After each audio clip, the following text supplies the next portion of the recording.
స్థానాల మధ్య ఉద్రిక్తతలు రగులుతున్న సమయం, బుల్లెట్లతో మారుమోగుతున్న సరిహద్దులు, ఎటువైపు నుంచి ఏ తూటా దూసుకు వస్తుందో తెలియని పరిస్థితి.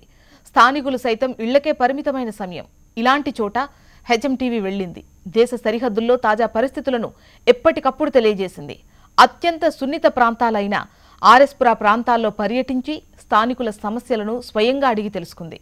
శాంతి సందేశం మాటల్లో కాదు చేతల్లో కావాలి అంటున్న ప్రజల వాయిస్ను ప్రపంచానికి తెలియజేసింది.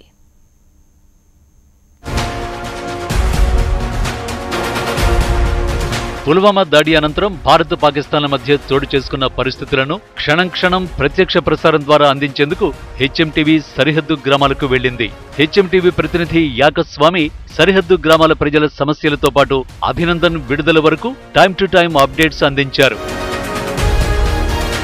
మనం భారత్ పాకిస్తాన్ బార్డర్ ఏరియాలో ఉన్నాం. ఆర్ఎస్పురా సెక్టార్, రణబీర్ సింగ్ పురా సెక్టార్గా పేరుపడే ఈ ఏరియాలో ఇక్కడ నుంచి అతి తక్కువ దూరంలోనే పాకిస్తాన్ బార్డర్ ఉంది. ఇక్కడ బీఎస్ఎఫ్ చెక్ పోస్ట్ కూడా మనకు కనబడుతుంది.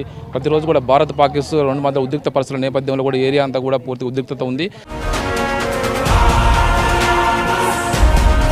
పాకిస్తాన్ చెరలో బందీగా ఉన్న భారత పైలట్ అభినందన్ విడుదల విషయం తెలిసిన వెంటనే వాఘా సరిహద్దు నుంచి ఎప్పటికప్పుడు అప్డేట్స్ అందించారు.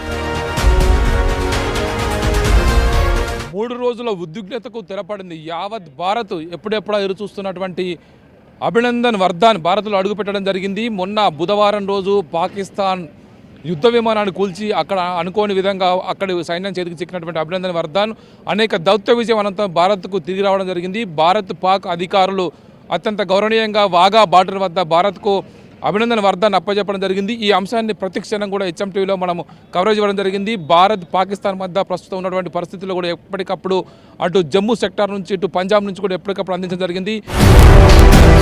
అభినందన్ భారత గడ్డ మీద కాలు పెట్టగానే వేలాది మంది భారతీయులు ఒక్కసారిగా భారత్ మాతాకి జై అంటూ నినదించారు. ఈ సన్నివేశానికి ప్రత్యక్ష సాక్షిగా హెచ్ఎంటీవీ నిలిచింది.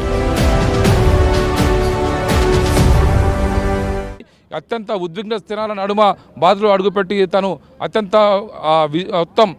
ఆత్మవిశ్వాసంతో తన భారత గడ్డపై నడయాడి ఎక్కడ కూడా పాక్ రేంజర్ల ముఖం కూడా చూడకుండా వారికి పక్క కూడా చూపకుండా నేరుగా తన యొక్క ఆత్మవిశ్వాసంతో భారత గడ్డపై అడుగుపెట్టారు.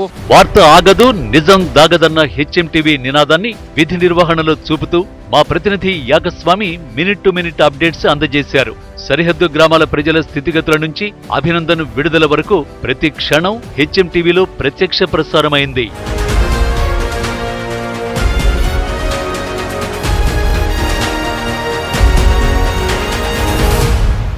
వాఘా బార్డర్ తరలి వచ్చినటువంటి భారత పౌరులు అభినందన్ వర్ధాన్కి మద్దతు తెలపడం జరిగింది. అతను సురక్షితంగా రావాలని చెప్పేసి కూడా భారత్ మాతాకి జై, ఇండియాకి షేర్ అని చెప్పేసి పెద్ద ఎత్తున కూడా నినాదాలు చేశారు. 8 గంటల సుదీర్ఘ వెయిటింగ్ తర్వాత అత్యంత సురక్షితంగా, సునాయాసంగా, అత్యంత ఆత్మవిశ్వాసంతో భారత గడ్డపైన అభినందన్ వర్ధాన్ అడుగుపెట్టడం జరిగింది. కెమెరామెన్ మల్లేష్తో ఏవై స్వామి, వాఘా బార్డర్.